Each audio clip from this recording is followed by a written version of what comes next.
Donc tindaka yo oya mission yo ka se bano o bazana ndako na septembre ko bananga ina tindaka o mission ngo siko o sala yango ibanda ozwanga te ngalo to ko ma place moko yo ndimo ko ma place moko na ngasi mo o banda ko sa buzo bano na kata ndako na la voix du peuple oh c'était bien oh Vincent Chilouizi étoile de la presse la voix du peuple toujours longueur d'avance. Les informations partout dans le monde. La voix du peuple. Toujours actualité na actualité. La voix du peuple. Maman na maye. Oh yango yo la voix du peuple. Avec Vincent Louise. Et ça la reine de émission de la presse.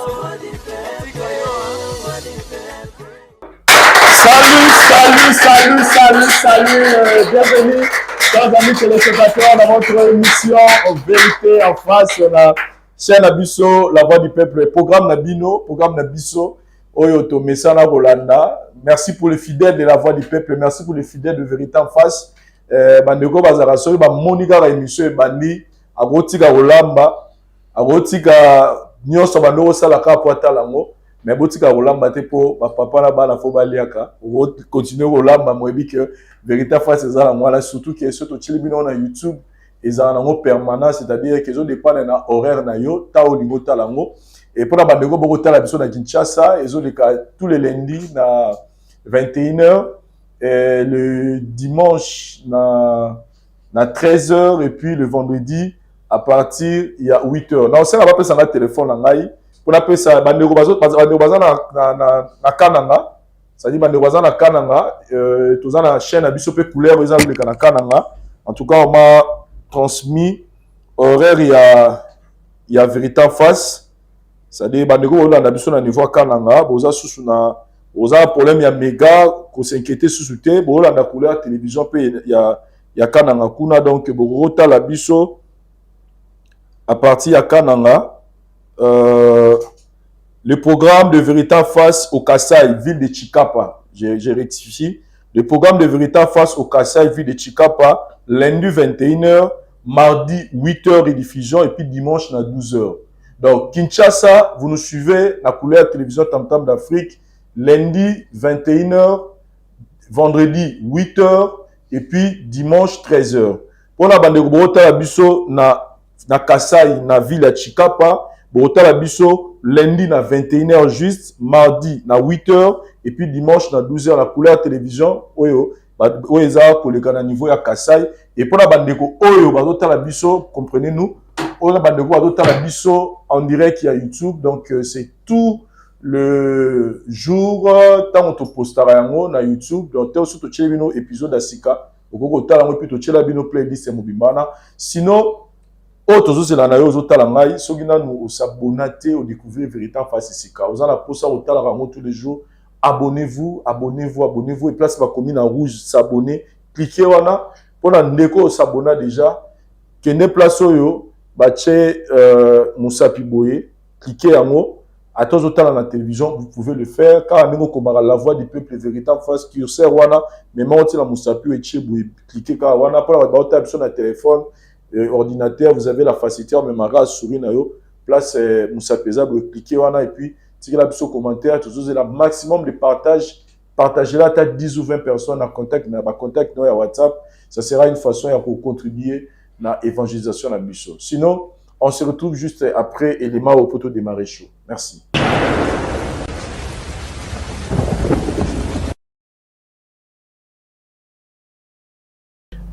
Gambela na Internet. Déjà le nom et distribution sur Gambela na Internet, c'est-à-dire les alliés bongo boutique oyo bandeko ndeko na biso aza awa na Kinshasa avant d'être disponible pour na bino bandeko boza na poto mingi to ebine ezalaka boza na posa ya kosala provision pour na ndeko na yo pour na famille na yo pour na ndeko moko talaki na télévision monika to passer au mois difficile apporter assistance pour na orphelinat moko pour na homme de vie moko oza na besoin bakende tikela bango biloko ya kolia Gambela na Internet eye pour na yango donc bobenga bango bobenga na plus 243 99 75 56 493. Je répète, plus 243 99 75 56 493. Place si on a besoin de l'euro coma au Bengi Bango au Sola dans les bons, c'est-à-dire bah assurer le nom biloko au sombi et puis bah assurer le biloko de ma place où le somme matière qui est donc nous ça la donne orphelinat, nous ça la donne homme de veillard la bloc olia bah l'osso bah semoun bah huile tout ce que vous voulez bah miliki en tout cas Bengi Bango car on a numéro na PC et ça le cabo sérieux celui Vincent Lobby c'est que rassurez-vous que bah mes appels correct je pense à les jours qui viennent tu la pays sport na bango ba no le tout moment donc même ça na gambela na internet au sombi bilo na oza la poto tindika mbongo na yo et bilo na comme apa ya mama leki bilo na qui n'est pas tata moi c'est qui n'est pas ya maman pas papa na biso to pas maman na biso to qui est na orphelinat to qui est na homme de veillard moko ou bien gambela na internet bon maman na moi si mon na téléphone ou à expliquer bino nini na rosala pour que bloquer comment souci ezali bobengi Vincent pour na ba détail mususu par rapport à l'Ikamongo, Tobeni Gambela na internet.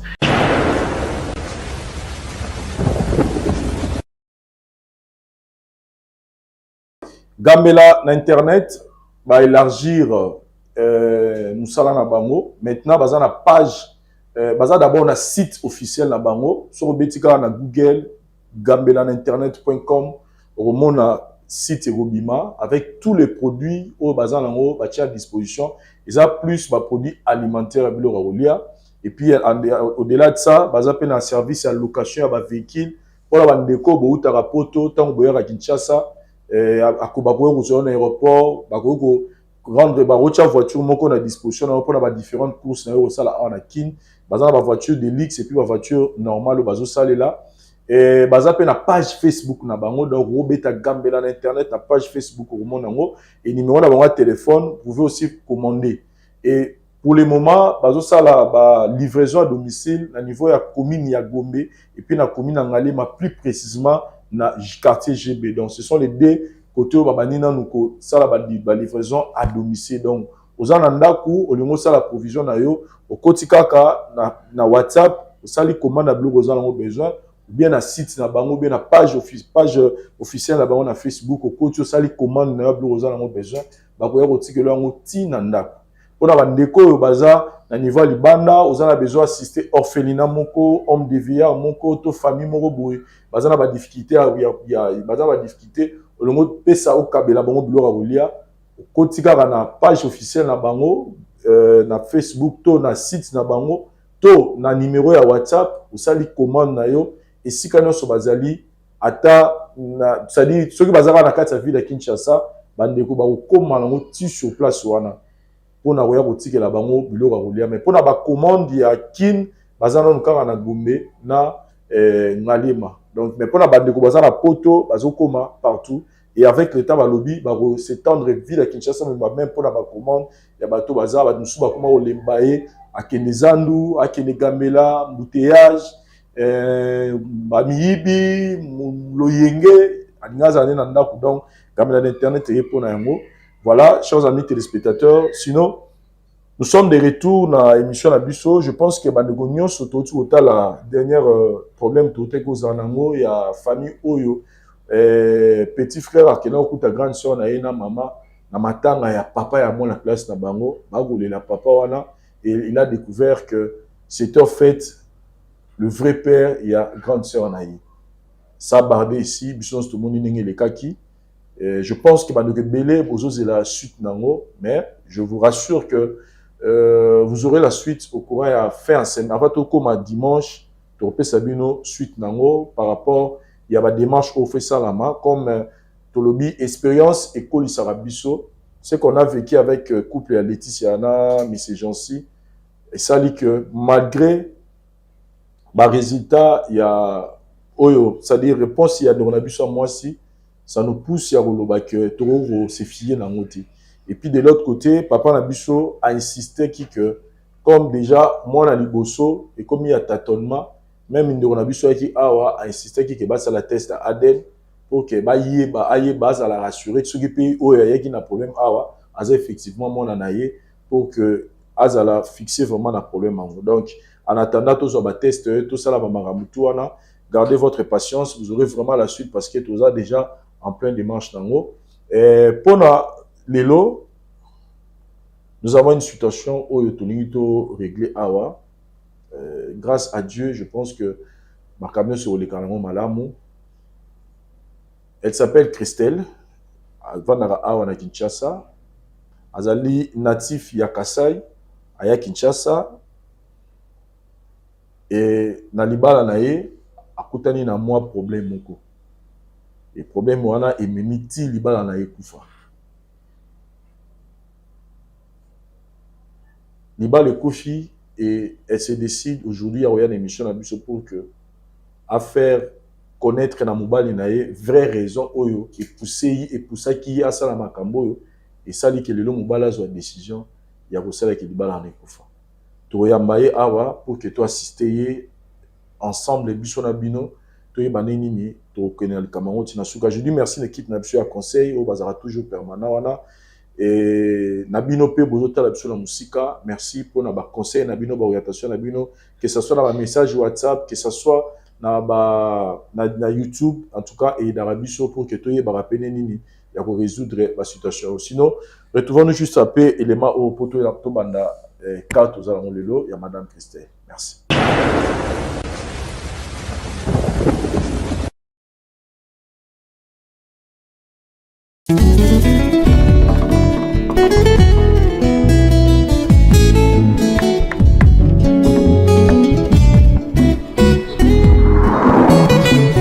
Bonne nouvelle pour la bandeko nyonso bokozwa libaku ya kitoko ya kokutana na élément oyo ndeko na bino Vincent na kosala bino.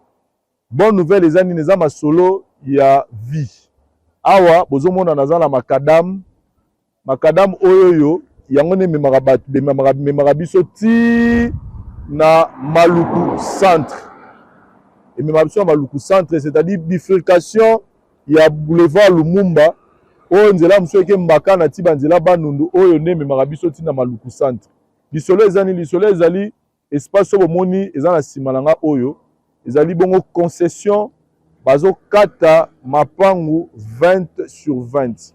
Oyo ezali opportunité kitoko pona bino. Pourquoi? Parce que mapangu mingi to ya kosombaka awa na ba Maluku à côté ya Maluku awa ezaka mingi fo kota na mutuka okoti na kati mais oyo eza opportunité kitoko ezaki nde botomona mituka ezoleka awa. Donc concession na biso ebandi kaka na makadam oyo tokokatisa na dari mpo tomona yango bien. C'est-à-dire concession na biso ebandi na makadam oyo. Donc nde toza awa ebandi awa tokitango tina sekuna meko kitango sekuna ya sango kitoko nango eza ke toza peka na makadam. Donc toza eza arc. Donc arc nyonso ne pesim etali makadam et kiti sikoti na seboye 20 sur 20 $4,500 américains. 4,500 $ américains aujourd'hui le pango na yo 20 sur 20. Bandeko bakoma koloba ngala osoma le pango la Maluku na renova la Maluku te. Botala erreur bosalaka. Lelo investissement eleki mabele ezate partout dans le monde. Moutou a ressemble le pan, on a 4,500 $ awa. 1 heure du temps ou 2 heures du temps après, soit le gars tek on a sous 4,500 $. Alors que mbongo yo bomi na banque, sur 25 aux 4,500 $, sur les comptes courants, après une année au coût tango et commis peut-être $1,000. Sur les comptes épargne, peut-être babakelo $10. Mais awa, car à 1 heure ou 2 heures du temps pour sombi, malamongo bénéfice commis parce que ils appellent à cadre investissement. Donc pona bandeko bazana posa kotonga bandaku na bango ya ba rêve na bango parce que lelo qui chasse zo fongwama. Pourquoi pas kotonga ndaku ya rêve na yo nengo lingara lupango nezala? Pourquoi pas koboma mbongo na yo na mabele parce que ebilobi nini kozala te? Et surtout que les espaces mo déjà développé bandeko mingi bazala bandaku awa basi batonga courant mai makambu tout eza kitoko makasi. Donc awa tozali pour na contact nyonso bureau na biso ezali bongo na commune ya Lingwala avenue Kalembelembe numéro 256 botunika la flat hotel Tenazia. Donc eza non loin ya commune ya maison communale ya Lingwala. Donc boye wana bokuta bandeko bazala pour na kopesa bino ba explication lisusu bolingi to bobengi biso na nzela ya téléphone na ba numéro oyo bomoni totili bino na se. Visite ezali bongo chaque dimanche na charge na biso bis ezali wana pour na boya faire visiter bino esika na bino. ndeko welela parce que awa tozaka na 229 parcelles ya pamba. Donc 229 parcelles ya pamba neza awa na kati ya concession oyo eza opportunité pour nous parce que oza tout près ya Makadam. Donc Makadam ozomona oyo soko continuer tout droit au keti na Malukuville. Donc toza Malukuville eza mwa musika na sika biso tozali.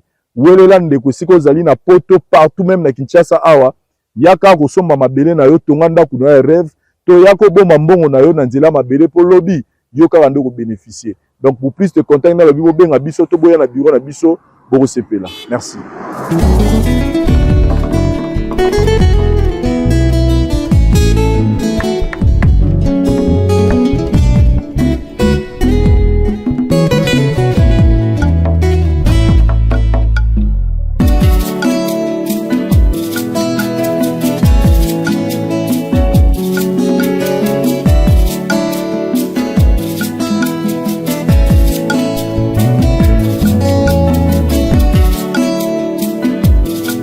Un élément très important, c'est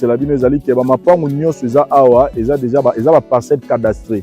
C'est-à-dire, au sommet du pan, on a eu malamoko na kati ya contrat bato sela yo, oza dans le numéro na yo ya cadastre yo qui est déjà holandela makambo na yo. Donc, ezate ko sommet du pango, obani suko lugo banengi ni holandela non. Donc, ba parcelle tout eza tous les 229 parcelles, eza na ba numéro nango déjà. Donc, venez acheter vos parcelles pour construire vos maisons de rêve ou pour investir, pour que plus tard, Ebotelayo va bénéficier à Malam. Nous sommes ici, la voix du peuple, cadeau de Libino Yango pour l'année 2023. Merci.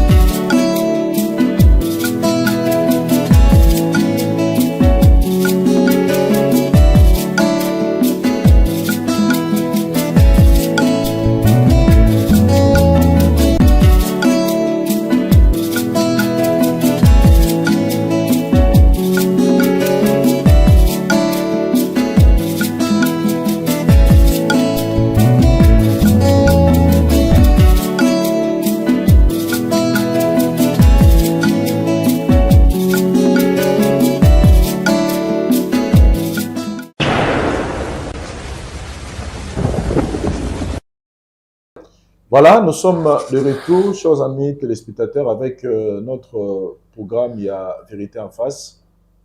Je pense que tous amis sont scotchés en ce moment. Nous évoluons avec Madame Christelle. Bonjour. Bonjour, papa.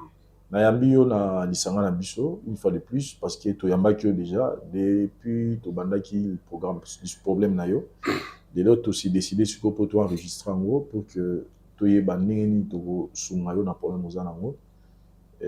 Merci pe na yo parce que ozaki na ba moyen belé à ko solution na problème nous anango mais tu t'es décidé ya ko biso vérité en face bientôt solo laki biso za raté pour na ko makame. Nous avons une équipe mobimba où ils ont travaillé ma casse na service à délivrance problème nyonso oza nango. Nzamba le maraté, nzamba za likolo ya nyonso, nzamba za tout puissant, nzamba kangolaka. Toko solo lango et puis à la fin to mema yo pe na nzela grâce ya ba sala nzambe tozana bango awa. Zala l'aise toko kenango na kimia pe aussi na kimia. Oyebisa biso problème ni nous allons. Merci na parole papa. Problème minga awa. J'espère na yaki déjà na yebisa kiyo. Donc na bomba te na comme dana suka nde na zabu na na posa na perdre mobile na ngati pona lingaye so na lingaye te me nazala te na condition nga moko na mi yedo naza papa na uta musika tango na oya na zaki na ba condition papa na nga pesa kanga nazali na makamu papa na nga sala kangai beto na ina yokuta na bolingo moko eko komaki na ye kolinga mobali makasi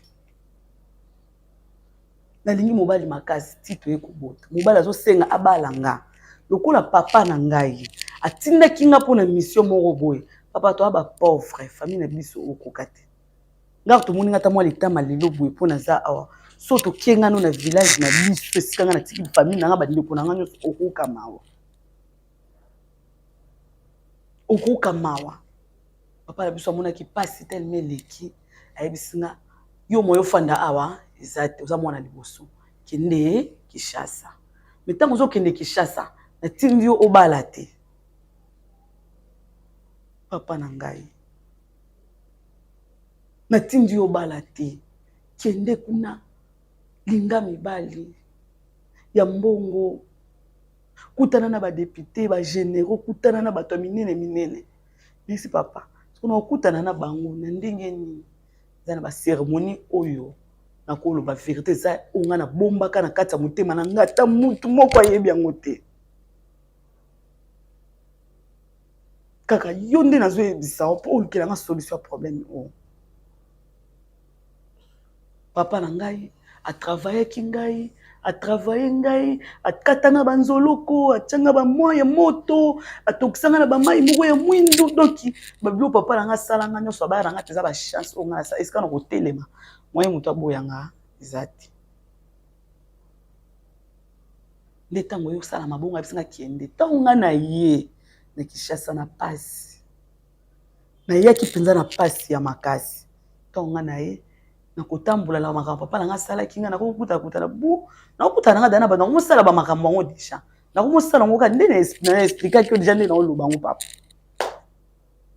na ye kokuta na mwana mobali oyo kao ya Willy toboti bana mibali toboti nga na Willy bana mibali papa bolingo Willy alakisa ngai dono yeba te so to tout mona na bimisa makambo po bolingo wa memanga na ngona okoka te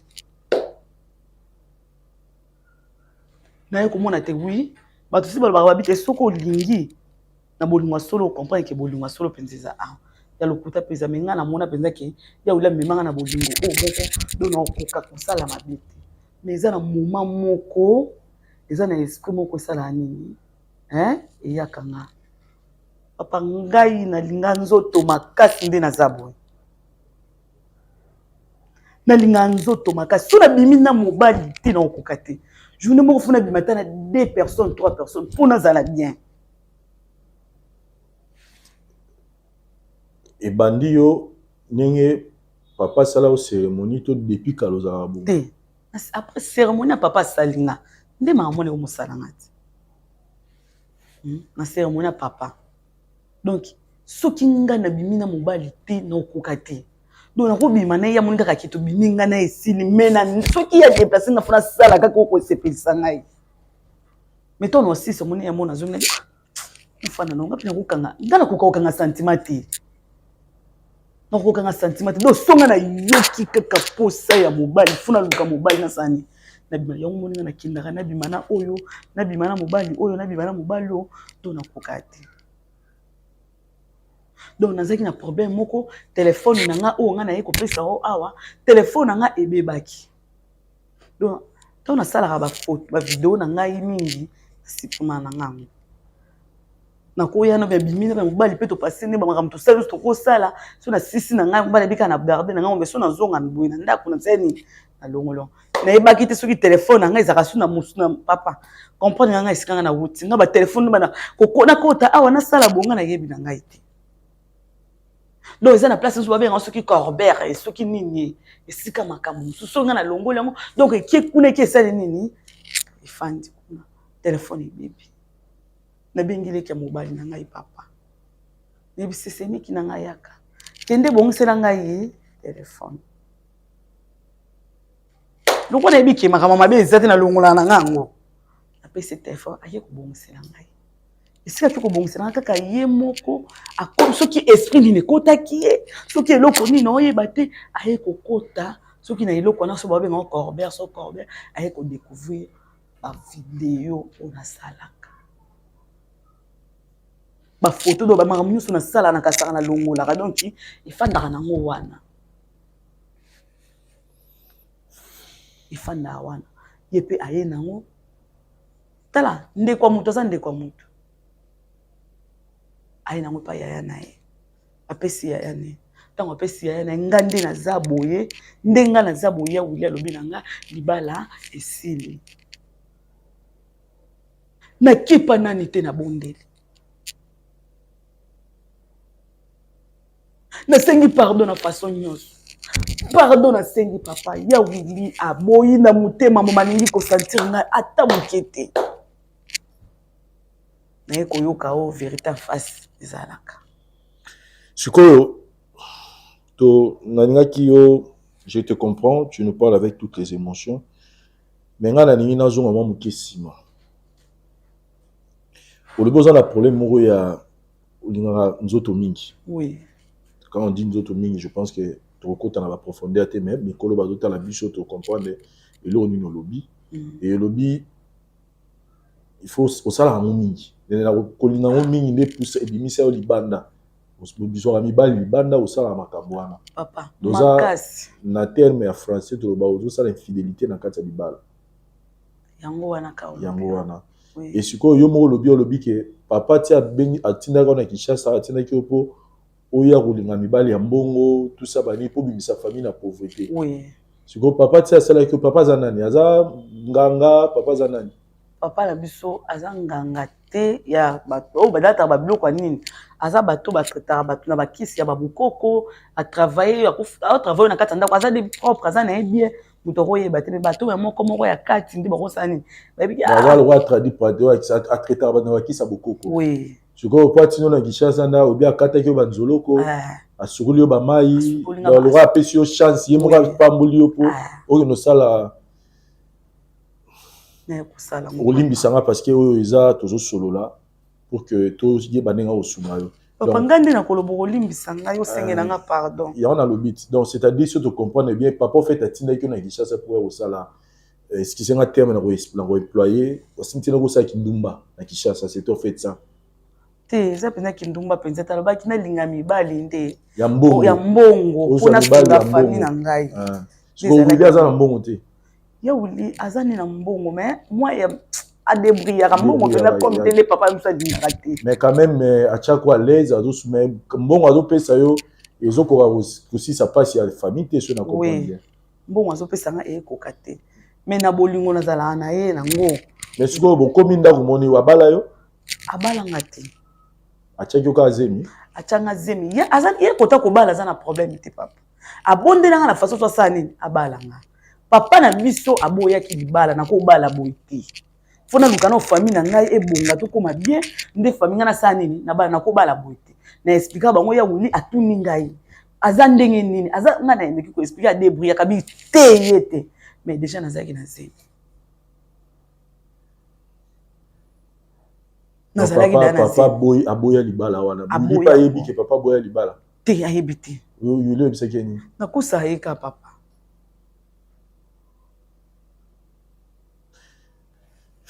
donc nde toloba boye ozaka so na ndako ya papa wili te papa wili aboya yo après komona babiloko wana nyonso sikoyo posa na yo mais makambo oyo papa asala yo wana wili ayebi yango te ayebi te papa ayebi te naye nde koloba ngo na vérité en face awa sikoyo posa no eza nini papa naza na posa délivrance naza na posa délivrance et puis naza na posa pardon mpenza osengela ngai papa mobali na ngai tozongana na papa bana na ngai naza na posa koperdre ete nalinga ye makasi. Et quand nous posons des choses sur la délivrance, c'est-à-dire l'igné, bah pour ça nous allons avoir mibali wani. Oui, oui. Oh, eza esprit batanga po eyaka ernion sauté. So na fandi kaka mumoni buno ki mamo posa mobali. Donc so na yo kyango funa sala kaka. So na sali na moko na tiki so sali simbité na luki mususu to sali lisusu ata 3 personnes photo sala na bango. Na journée moko. Eza esprit yaka. Eza esprit so ke yé kati na ngana sentiment pour nazala l'aise funa di makala mibala ta mibala misala.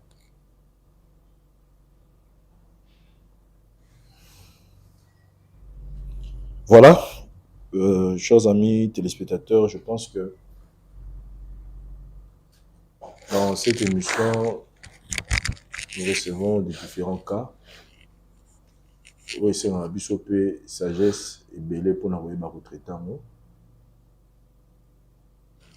Il est derrière nos murs, M. Willy, on a contacté.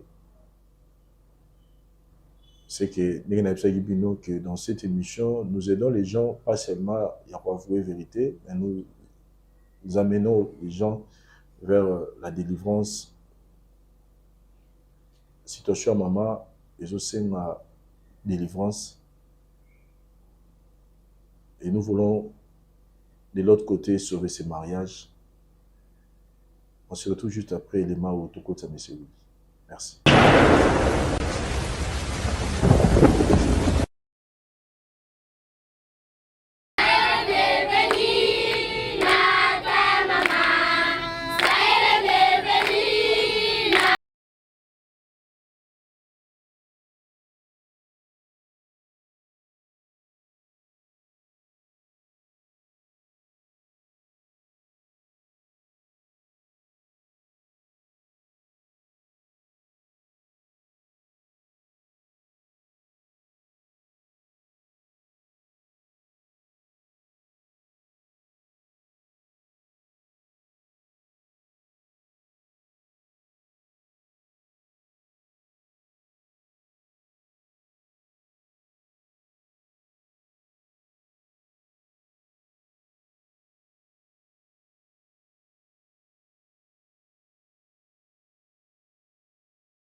na IEC ezaka grâce à maman azo 6e classe bazo coller bientôt so maman livre te nanga pe makoki otangisa université te maman nzamba apambola couple mobimba nzamba batela yo ndeka tosengaka abakisa yo mikolo ebele na mokili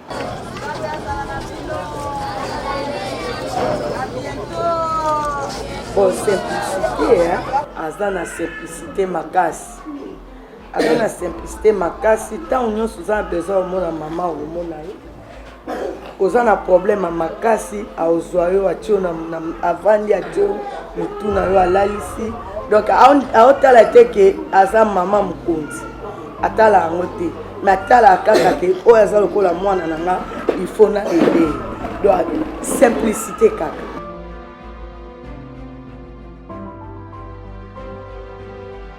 aza mama mokoti aboti donc alinga amona mwana na pasi te pe alinga koyoka te ke bana baza na pasi tomonaka mama omona vi bana oyo baza bamalformation akongoli bango asalisi bango donc alinga bana na lobi batangama mpe bato na vie mpo neti bana baza na malformation bana bitike oyo so moto ya kosoutenir bango aza te bakóma na balabala mais au moins ke oyo asalaka bana bazala lobi pe batanga bakonza mboka lobi pe batanga ba ministre mboka oyo le pona nga yango dernier mot na nga nzamba pambola o mama oli azongisa ebele pe couple na bino nzamba batela bino nzamba bundela o bitumba nyonso kotelema à gauche à droite nzamba azala na yo nzamba apesa o bambula ebele na se na moi oyo tolinga yo mingi tokolingaka yo kaka mingi babizu ebele mama continue kaka kozalaka ndenge ozalaka wana merci beaucoup maman et Dieu vous bénisse. Témoignage nangeza merci maman Olive ndenge otika biso tokanisa biso chaque fin du mois na biloko ya kolia nzamba pambola bakisole biloko tozanga biloko ya kolia na pokwa me nde tomoni boye tosepe tozwi eloko kolia nzamba fongola baporte nosekamamaki na vi na yo so tokanisi bapasi nde tozalaki nango nde mwana biso akota kopitani nde asungaki ye yango esala biso esengo esepelisa biso makasi nzambe apambola yo nzambe apambola mpe papa kabila abakisela bino bambula ebele na se na mokili yo tosepelaka makasi soki tomoni yo na kati ofeli na samari nzambe bafele apambola yo makasi naza na esengo mingi ya komona lisusu awa. Merci, chers amis téléspectateurs, nous sommes de retour dans le plateau Nabiso. Nous évoluons avec notre problème au Tozanango. Et là, nous vous signalons la présence de M. Willy. Contacté avec toute humilité. M. Willy a accepté de répondre à notre invitation par rapport à la situation et à Maman Christelle. M. Willy, n'a pas sous merci devant la caméra. Merci beaucoup. Pour avoir accepté Koya Awa par rapport à Nyon Soleki, à Nyon Stoyoki. Mais, n'est-ce pas Natalisio. Mais yo bengango bisenga moi soaza. Olimbisanga mezalaki façon de sala qui na makambo na ko sala. Na ko vanda te pona yo ka ba dire na ye ba ndumba na yo a continent. To va na ipoto sola. Ya to sola otoko solola to sala otoko ko sala ngana yi. Papa. Vieux moi moi so amemi, yo moi moi so tenga na ye bien na za ebo ite. Mboka tia pamba pamba mutambo non zo mone wana do. Uko linga ite on sepela na yeti. Comme na façon na ininga za boyi.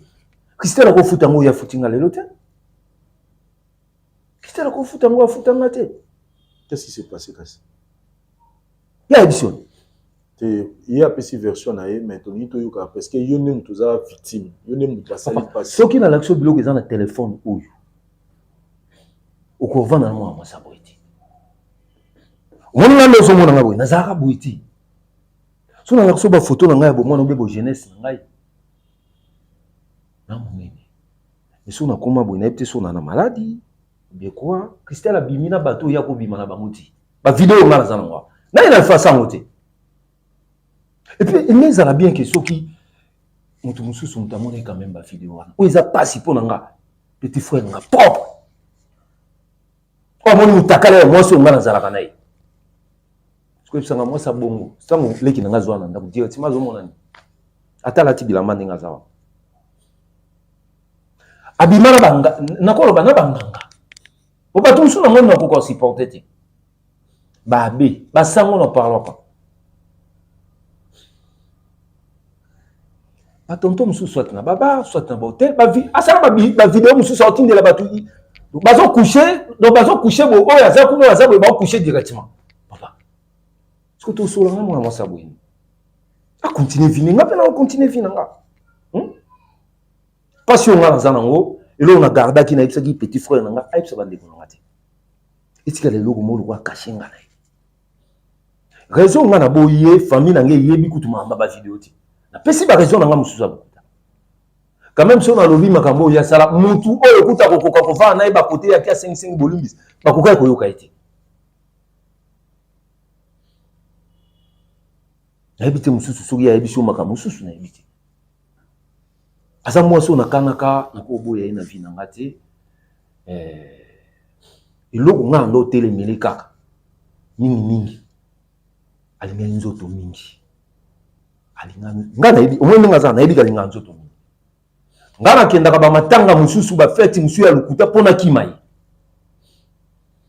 ako zona moya ako zona butu so zaka na ndako oke musalati alingi nzoto makasi Christelle ako zona butu azuyo na moya azuyo na tongo azuyo na pokwa popo bima nayi ebi te zandenge ekolo na eninga yebisanga ubie koma ya mabeli susu pasteur na biso abima pasteur na biso ba petit pamba oyo président tozoliate abima bima na bango so moi so ngala revivre na ina ndao asa moi so kili mobimba papa bino mo benga ngato telema na to moi na zo mona Papa Willy, merci beaucoup. Je pense que situation n'engizali oyeko ko affirmer to ko vandisa lisusu message ya pisibiso a en tout cas na mitie na place na yo situation n'engizali en tout cas mutakoyi ko accepter moi si bon na ndako na ye ce qui fasse là c'est ça wana uza côté na ngai oye mutakolimbisa zate OK oui sikoyo omoni mingi tozanga na problème mona mukili lelo ezaka que tout le monde a kaka ba signe ba symptômes ba signe donc ba manifestation mais to landela la cause té moi soutien na ndako ozo kipe ozo bunda ozo sala ye o mobala ko sala kwa za bien mais moi ça zo bima libanda voilà sikoyo lelo a betli biso situation mo waza nango oyoyo ya bondumba na ye oyo ezo pousser ye à sala makamno sur le bien en tout cas de mon ama moi si Christelle a wanga nete doroté yango même réseau ko luka biso omoni babi c'est vrai qu'il y a no balié légalement vu que nakobala ndengini ayebisanga papa na ye moko alingi koya tina isasa banda to banda ko bota tilelo papa na ye akati yango raison au penza ya eli a donc en fait azan a problème où il na papa na ye oyo comprendre lelo pourquoi peut-être situation na bino ezaboy ah bon oui yango moni raison biso to bengelo yango c'est dit nyonso lobi ana oya lobi bokesani ne lote mais papa oyo lobi wana ki ya mona téléphone te aloba na yo ke zela etine ko na ki chassa obo sala libala de problème to za nango a yango wana donc au-delà oyo za na téléphone na ba mbiro za nango azana likamwa nga yebisa yo biso to linga o permettre oyo kaye nini alinga yebisa yo concernant papa wana ou papa wa botiye papa na bwa botiye beaucoup comme ça. Donc likamwa esenga fungana zalaka. Faut zala awa et puis biso awa ni expliquer que nous avons pas de pasteur et puis biso ezaka mais ba pasteur wana mibali na ye.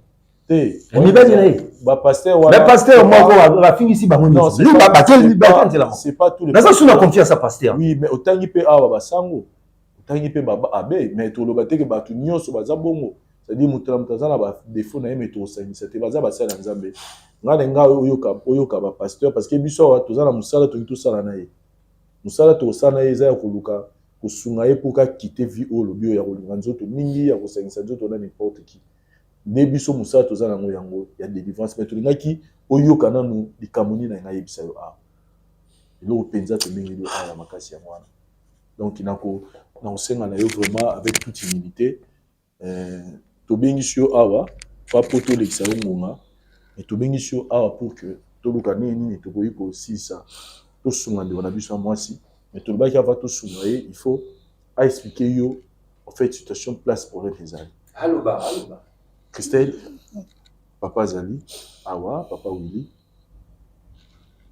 expliquer réellement ma camine de cas na mboka avo ya Kinshasa ou que de l'eau se retrouve dans ma camine sur le côté là. Merci papa.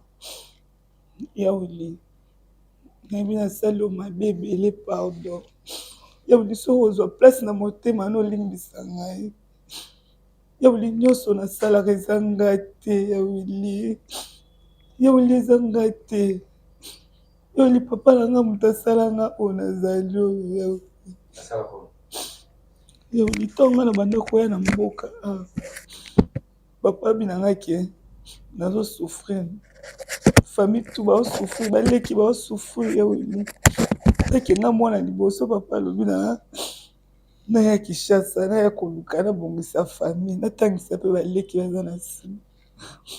Merci papa siko na osande nini nekinde kuna pona bongisa famille na tangisa ba leki. Papa ko yebisa nga eza problème te. Ebinga mo na travailler. Quoi? On ça nini? Papa bien travailler ngai. On travailler yo. Oui. Continue. Papa bien ko travailler ngai. Comme pe fona zona ya boya bi dans une semaine au bano sala na ba travail ba makambo ngwana. To fanda papa bien ngai akati nga banzolo ko na nzoto. Akati nga nzolo ko. Papa chenga ina maya moto ezotoka. Papa chenga na mai moto zotoka. Achenga na mai mobo pa asopeli nga mai mobo ya mwindu na nzoto. Ba makasa pakoli ngai ebisi ngai na Kinshasa awa. Nalinga mibale mbongo. Nalinga mibale belé na zo mbongo pour atangisa famille. Papa ebisi nga na bala na osikote. Onde na kutana na yo ya wili nalinga yo. Christelle. Christelle. Christelle. Mon frère. Yo kanga très bien. Nazo loba na mutu aza na sima na yo. Christelle. Tant non sur moi nazo ya kovanga na yo. Chérie, Même si tu fais pourquoi. je vais expliquer au problème avant des Non,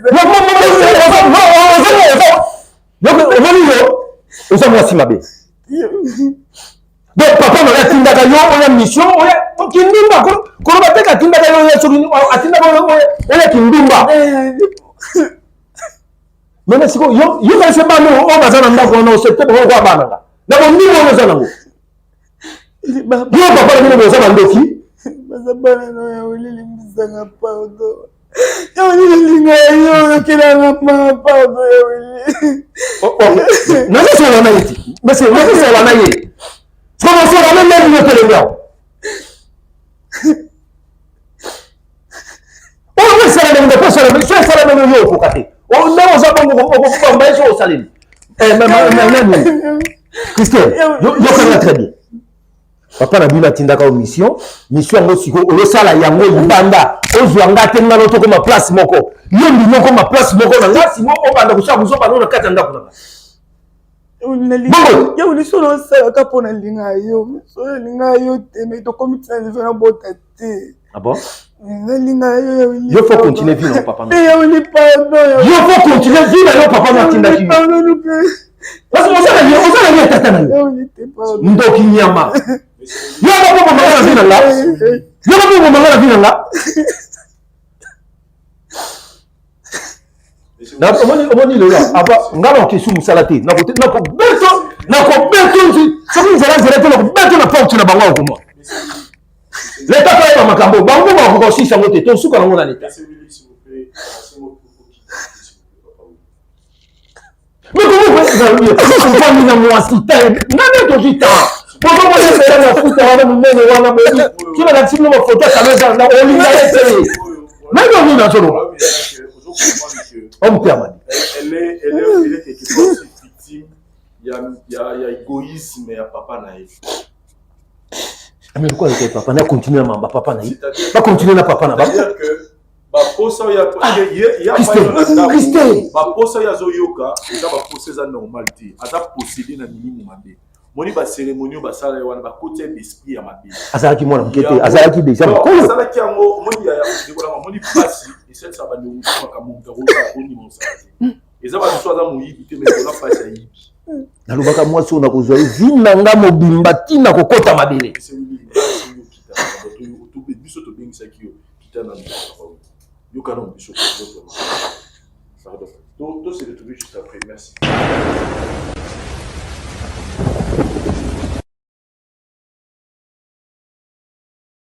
Oui, merci Cordon. Mbote na bino nyonso o bozolanda biso. Eloko nakoki koloba na maman Christelle. Maman Christelle, tango makambo nyonso ebandeki kose passer na vie na yo, yo oyebaki déjà cause ya makambo ezandeki kose passer na vie na yo. Donc ozalaki mutu moko tango ozomona bongo o lukana no elongi ya Nzambe. Mais tellement que ozalaki pe envoûté nakoki ko condamner yo mingi te parce que ozalwa victime. Tellement ozalaki envoûté yango mona ke tango osali eloko wana posa ndoto ye osali kindumbo sai kindumba tango esilaka ozongi mayele ezongi aponi na osala boy c'est que tellement ozalaki envoûté ozalaki mutu moko oza déjà enfermé na ba prison diabolique moyen te oluka délivrance to pe oluka Nzambe yango moni nyonso bande koleka na vie na yo or eloko tizalaki yo tango déjà monaki ki ozwi papa weli pe olingi ye olingaki nde oluka siko délivrance obité nazwi déjà mobali o na lingi mais likambo boezo yelanga naza na posa na garder libala nanga olinga ko lukelongi ya Nzambe okutana ba pasteur ba sunga yo na ba prière pour leka na ba délivrance papa weli lo na osenga yo tango mususu Nzamba lola asalaki ka que maman Christelle aleka na nzela na yo pour lelo azwa délivrance à vie na ye parce que ce qui maman Christelle akutana na yo te et que akutana na mobali moko te penza que alingi ye vraiment na motema mobimba alinga ko na niveau te parce que akutana ki na yo yo tanga akutana na yo alingi yo yango moni lelo andimi que aya ti na émission aya na vérité en face pour basunga ye. Donc yo ozanzela moko Nzambe ataki maman Christelle pour kaka aleka na délivrance po eloko nyonso ebandaki kosala ye esila. Donc yosko ndenge oza wana ole otiakanda ocomprendre déjà moni déjà que eloko yango donc source ya makambo nyonso mwasi na nga azala nango eza nde papa na ye. Donc papa na ye azalaki na misala mabe a travailler, à utiliser. C'est qu'on y est pas à qui aveuglé, à envoûté, à oser na makasité. Moutos d'aller enfermer déjà na diable à cause de la makasité. À oser na makasité physiquement, oser na makasité. C'est qu'on le colle au moni déjà comme boué avoué nyonso. Nzambe o ya bomo o ya lingi siko qui a délivré maman Christelle à permettre que yos à la pembe nei kotika été limbisa ye na nyonso eleki na vie na ye limbisa ye simba ye boleka na ba délivrance na yo na ye boleka na ba délivrance nzambe wana lola oya permettre que mokolo lelo grand jour oyo ekoma nzambe wana a o délivrer komona nyonso ekosila pe a ozonga mwasi oyo azali vraiment une femme sage na kati ya ndako na ye limbisa ye lo tokoki kosenga yo soutenir ye que aleka na délivrance. Il on a proposé na papa. Merci quoi.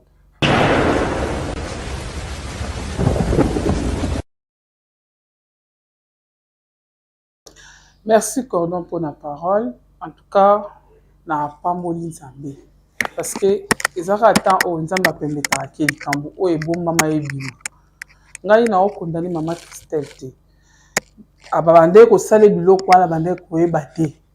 To basali leloko moya mona kaka keloko amba salinga po nazo mibala malamu ayebaki teke source nango pe ekoma boye abandeki kosala eloko oyo basala ye ayeba te me nzambe abimisi ye na poisa me ezosenga kaka délivrance papa nanga kozwa mokano na kanda teke yosilika po ava na yenga mpe nava te ndenge basala ye baceremonie wana ndenge mpe obima na ye yo mpe ozwi mpe milimo wana kowela na oteke oboya mama na Christelle liboso luka kutozala na ye mpo boluka délivrance po oyo ezosenga délivrance makasi na ye moko na yo papa na bango na bana na bino parce que bauti na fuyi mpe mpe makambo mabe oyo papa asali yango ozomona makambo mosusu fo koyebaka nzambe bino bozotambola boye nzambe boyebi nzambe te eloko te yo papa moto olingaki makasi soki ozalaki na bonzambe nde makambo oyo nyonso olinga koyeba yango nalingi osilika te nalingi kutokumisa nzambe parce que abimisa eloko oyo ebombanaki bolingani be bayebisa yango te me lelo ebimi ke papa nasala baceremonie moko boye po aya aluka motambongo papa nanga kozwa décision na kanda te boboyana te esenga délivrance na yo moko papa na bana na bino libota na bino mufu koza na délivrance na moto nyonso azotala ngai eza na bato mosusu basala ye baceremonie kaka papa te akota pe na ndaka nganga amikanga nzoto na ye po alinga mibali ya mbongo to alinga basi moko pe baza ya mbongo po eza mibali mosusu bazo bakisi po balingaka basi oyo ya mbongo makasi eza mabe eza na baretour nango yo mona pesi yo chance chance asolo ezalaka kaka epa nzambe po eza ya libela oyo ewumelaka oyo tokendaka kozwa na bandaka banganga eza na baretour nango oyo eyaka kosalama yo monika bapesinga chance naza na mutuka naza na nini te eya na suka na ngwa osenga eloko moko na kati wana eloko wana pe kozala na kilo po pesa ngo po okoka te ta mosusu opesa mais eza na eloko moko esukisa yo mais ya nzambe soki apesi yo chance apesi yo nde ya libela oyo ezaki ya kosenga o te ke osalisa baceremonie o pesa bozongisa boye te bosala yango te chance ya bien ezalaka epai ya nzambe merci.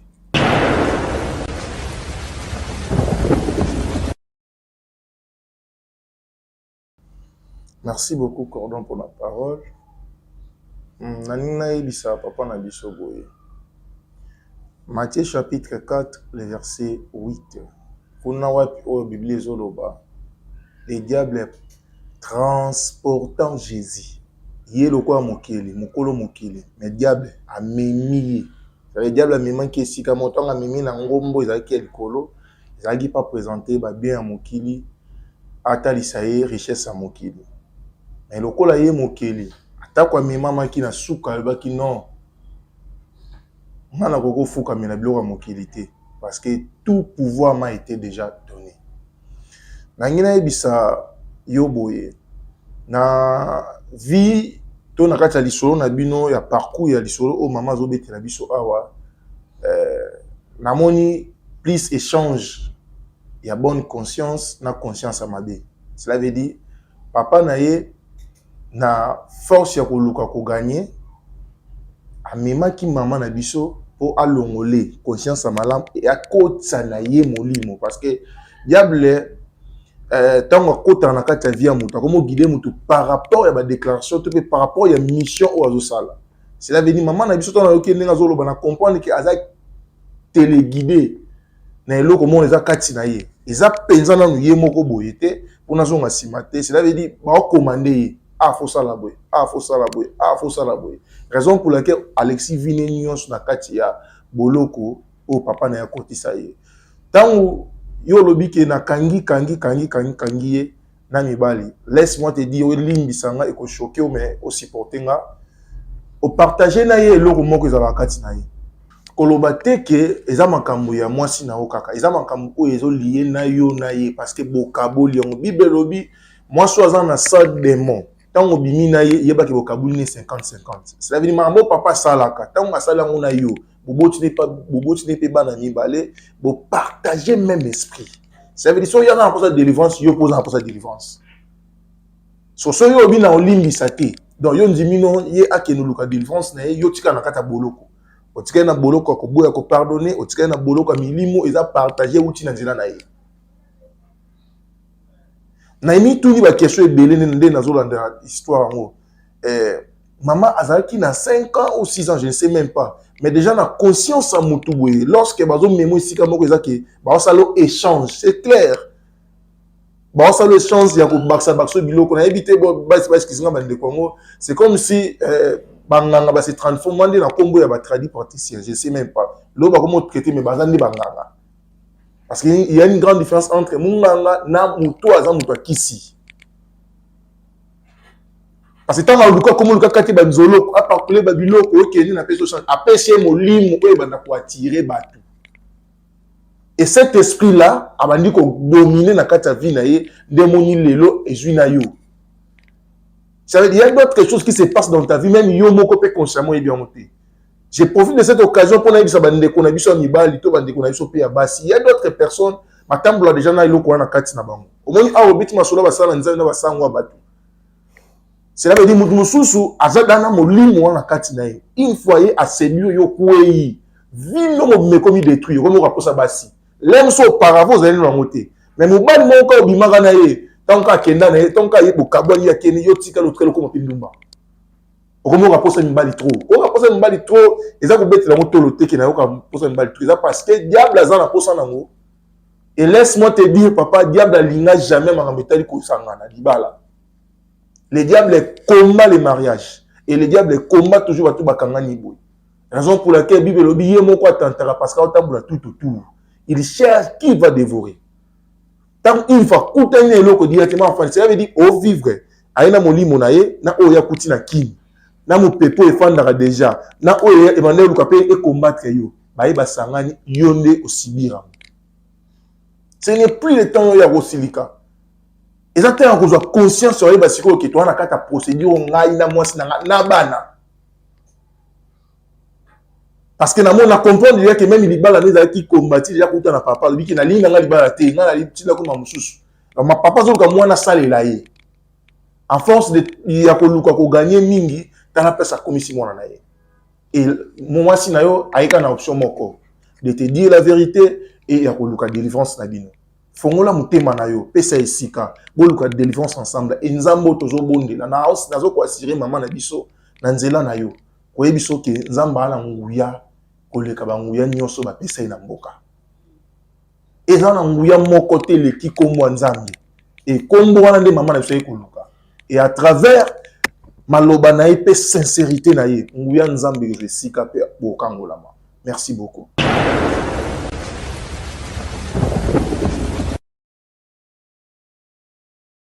Bon, merci beaucoup, Cordon. Dans l'occasion, Pessibiso Maloba. Vraiment, dans les Cambo, Torobanano, Kotalisa, la téléspectateur, Nabiso. Donc, en fait, Biso, tu as raté un conseil pour te condamner. Mais, dans un conseil, il faut, pour mieux avancer, il faut reculer. tozongaka mwa moke nsima totalisa conséquence ou bien cause la conséquence ya likambo esalami wana cause nango eza nini nde tomemaka conseil nzambe mpe asungaka biso na lisungi na ye ya kosunga mpe bato oyo toyaka topesa conseil en fait mpona mama tokoki kolobaka eza moni diable po combattre mutu diable alukaka combattre mutu na esprit na âme mpe na nzoto mais alukaka d'abord adétruire mpe mutu na nzoto. Na nzoto tolobi toza na 5 organes de sens eza mpe point au diable alukaka kodétruire nzoto ya mutu tozomona litoi. Bible elobi la foi vient de ce qu'on attend. Du fait ondimelaki makambo papa lobaki c'est par là mabe koti. Tolobi maman biso azo souffrir na problème tobengi yango servitude. Donc ndenga za asservi. Et puis servitude wana est cotisé na kati ya obsession. Donc akomi obsédé, dépendant ya makambo yo ba esprit wana ezo animé vinaye. Neto loba na grec ba bengi yango doulos. C'est-à-dire maman akomi esclave. Ya makambo moko eza possessif ou ezo posséder vinaye. En tout cas, ya komona mama ye na vérité en face pour na ko avouer likambo yo biso to pamboli nzambe makasi. Parce que na makambo yo ya liboso to koloba ke mama il faut ayebana nu Yesu. Il faut saluer. Ya mibale mama faut leka na kati ya ba prière na ba enseignement. Et puis ya suka nzambe na biso apesa ka délivrance. Bible lobi na Jean chapitre 1 verset 12 à tous qui l'ont reçu et ceux qui croient à son nom, il leur a donné le pouvoir de devenir enfants de Dieu. Bisika mutabota miyasika. Les choses anciennes sont passées. Donc, délivrance à malamu pe kota via mutu, il faut mutu ayebana na Yesu. Ko yamba Yesu, salut et kotika tinayo et délivrance nzambe mutape sarango. Et puis pour na ko soutenir moi point côté papa na biso, papa yokelo tolobi obsession. Donc ça veut dire du fait maman yoka qui conseille à papa. Tant a yoki conseil et ça dit que va passer na pratique, ba esprit est possédé. Mutu aza obsédé ou aza possédé. A cause incapable et mora osala makambo. Peut-être selon volonté naïe naturellement. A commis téléguidé, a commis manipulé. Donc mutu abongo soko yebite toko juger na nyonso tout to juger. Mais derrière tout ça il y a une force ezo animer mutu wana. Ngana kolobake maman salaki erreur ya kondima conseil ya papa a pensa que zaki conseil pour aimer ma bonheur mais tala ba conséquences ememi. Mais je pense que nzamba boire rabatouté. Job 50 Bible zolba Dieu parle tantôt d'une manière tantôt d'une autre. Nzamba loba pe na nature, aloba pe na circonstance. Paul alobi la nature même ne vous enseigne pas. Nzamba go permettre makambo moko ekoma mais pour tango to kende verrier vérité et bima. Vous connaîtrez la vérité et la vérité vous affranchira. Pour conclure, la conclusion nanga, et l'on a aussi na papa, makambo yo, muta aussi lisango eza Yesu. Papa botiye, mais aza kela mo ya nzambe. Ndimela nzambe, qui a aussi lisa makambo. Et puis, acte malamu, oya sali, eza ya ko avouer. Nenga bimisi vérité, c'est-à-dire assimiler. Pour conclure dans 1 Pierre 5, 1 Pierre chapitre 5, Bible lobby, humiliez-vous sous la puissance main de Dieu, car il vous élève dans les temps convenablement. Nebi kenzamba okoti sa délivrance, nanzela makambo, na encadrement au bino bokozwa. Nzambe apambola bino makasi. Merci beaucoup.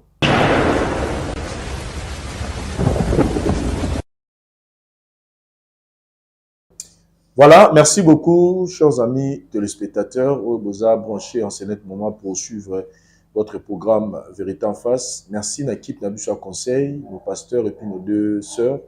Ils ont contribué pour nous.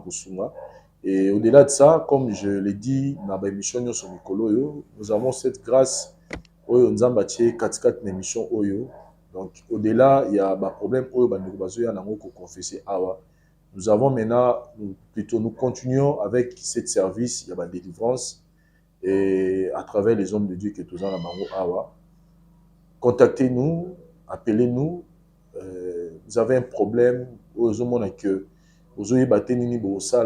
besoin vraiment de le beau Nous avons des hommes de Dieu qui sont ici présents. Je cite le pasteur Peniel, Oya Kosunga, il y a l'évangéliste Serge. En tout cas, il y a un grand travail qui est en train de se faire. À chaque fois, nous avons aussi des bons témoignages. C'est vraiment ça, c'est notre église. Au niveau YouTube. Donc, au-delà nous aidons les gens qui viennent ici. Et puis nous aidons aussi partout où vous êtes. Dieu a dit que tout est possible à celui qui croit. Exemple, il y a papa qui a que aérobik moi parce que moi na sia kufi. Mais réponse à Jésus-Christ est en tel cas va zonga kunimano ebikisi moi na yo, et je pense que tant bakena bakuteki moi na c'est quoi qui. Donc partout où vous êtes, vous avez la foi comme la dame où avez saigné pendant 12 ans, c'est kaka na simbi la ba Yesu na besoin de guérison. Donc cette foi là que vous avez, que si je prie, j'ai la foi, Dieu peut accomplir le miracle dans ma vie. C'est la moindre des choses. Donc la foi, sans la foi, tout ça là est l'autre côté. Papa Willy, merci d'abord na humilité na yo, ningo nime kokita pour que tout solo là, parce que les situations où déjà c'est quoi, où toza ko récolter car na minute ba fruit nango, malgré que ça ba fruit ya mabe. Olingi mwasi na nzela oluliye oyeba te makamni no famille na ezali makamni nezo leka na vie na ye biso totala mingi na aspect extérieur. Ce n'est que tant to vanda na basi na ndako de to ma oyeba à l'intérieur, c'est-à-dire famille na wuti makamni ezali, et des fois on est obligé à quoi simango. Et là on a besoin moi ça sali eza mabe makasi. Moi je connais dès le départ. C'est-à-dire déjà quoi accepter qu'on dit ma basa la cérémonie pour ya kuluka ko bongisa libota na kolinga mibali, ezaki déjà démarche à mabe akore ko boya yango. Mais ça nous arrive aussi dans la vie à cause ya passe na lobi ba musu ba yiba amoyibi te, mais pas c'est le cas yibi. Peut-être situation bazaki nango alobi ce to moni famille na yebe bazana mboka to comprendre pourquoi peut-être accepter ki bablo mo bongo malgré qu'ils a mabe. Mais là maintenant biso to lukio. Parce que, au Yazanango, vous partagez na vie, vous en avez la vie, c'est que ceux qui ont le canal de délivrance, Dieu peut faire le canal de délivrance. Et peut-être un Zambalinga qui beaucoup de nabino mi balé pour que Nanzela n'a pas de délivrance. Tu ko asali, ils ont vraiment passé. Ils ont pénal moi difficile pour la mobile à accepter ma kamabo. Mais ceux qui vraiment comprennent le biso pour comprendre que notre sœur Azaki na sous manipulation au limite qui est na chemin à délivrance. Moi je crois que Zamba Ousmane beaucoup plein d'abino, et puis vous allez peut-être des témoignages pour la bande de OP, baza peut-être na baka un peu similaire na vie. Nakolo ba Oui papa oui. Ko eza moi pas mingi ezaki ezé loko famille na nga ba bien côté mes petits frères na nga. Déjà net l'équipe, je pense que problème dans la maison numéro 1 basala nzambe baboya maloba na bango. O isko eza pa nanga. Petit frère nanga le lomo nanga tuzonga ndako moko na ye. Ilo moko te legela mutu sans nzambe ayi batulumbi na usani ni pona bango pona usani ezati. Nabi qu'à travers maloba basala nzambe nyoso ba utuli kawa. Nabi que nzambe ça quelque chose. Le problème c'est ça, petit frère nanga parce qu'il décide qui m'a dit pour nanga nakolo ba lelo toute église moko to kende soit tout la banane pour na ba service ba prière. Le petit frère nanga problème nanga ça pas na ye petit frère nanga to suka soit moninga liso ndako moko na ye. Oui nako solola na ye to ke boye boyezala ki boye okutu na kamo ya suka ki o kezalaki papa na bango ngana yebeka mama téléphone bikomi su papa na salai papa na salai asa mwa so na linga ke mingi na yote koloba na bandeli awa na olinga na mona bompaka na yepa mona bompaka na ngai nakana kati un jour ya za musika ngana na musika mais eloko na oyebisa ye na kosenga ye lelo na miso na bino akangama na nzambe koleka na délivrance so okangami na nzambe te l'esprit wana ezongaka kaka lokola eza kati na biso mibale parce que homme de Dieu balobiyaka soki bosangisi nzoto bokomi deuxième tour lokola l'esprit oyo papa na bango apesa eza pana c'est moto ki na badélivrance nzambe aleka kosala biso grâce wana eloko na osenga ye vi na ye mobimba abosana nzambe te mais ko rassurer biso que petit frère totala mais bo onima quand même wana siko bino bopesa ngai ide côté ya petit frère naza na ide te nakoki kolimbisa ye ko petit frère na nga na kosolola ne nini place na une équation par rapport ya oya monaki na ba téléphone bon nga na osenga wana to kata na biso na no dossier toza na ba kata na ba caméra to continuer peut-être ko solola on a sima awa et voilà il dépendra. Merci beaucoup papa Olivier. Et merci na bandegonos botali biso na programme na biso. Je me replie revenir chez notre sœur parce que elle a déjà tout dit. Biso to tikali awa to solo la muke na basala nzambe et puis to kutana prochainement peut-être qu'on peut sabino suite neni to évoluer. Merci. Laboratoire CRMTA ou ezali laboratoire médecine spécialisé na production ya ba phytomédicaments, c'est-à-dire ba kisi ya partie ya banzete na biso ya Congo. Ba kisi nyonso o bozomona awa na CRMTA et subir ba essai toxicologique et puis ba essai clinique o ezosa la différence na biso na ba tradi parce que et subir quand même moi ba étude ebele et puis ba kisi o eza na CRMTA ils allaient homologuer le ministère de la Santé, c'est-à-dire ils ont l'autorisation, il y a mis sur le marché, le niveau, il y a Mboka et puis les bandes il y a Mboka. Bah qui si on produire dans CRMTA et qui commande n'importe quel médecin partout à travers le monde. Dans le laboratoire CRMTA, nous avons deux branches, branche cosmétique et puis branche médicaments. Dans la branche cosmétique, nous avons dulci au collagène, pour ça il y a un sérum, un savon, pour le traitement il y a un tampon, banduta, baride, poche et puis cerne. Nous avons d'ici réparateur, pour ça il y a un sérum, un savon, ou associé gel douche pour le traitement il y a un bouton et puis pour réparer le poissonayo. Nous avons d'ici cheveux, pour ça il y a un huile, un shampoing, pour le traitement des cheveux abîmés, des cheveux haut et baby, des cheveux colorés, ils allaient ko botisa suki noki et puis ils allaient ko retarder repousse ya ba cheveux blancs. Tous appels na parfum na biso o to sali à base ya banzete na biso ya Congo.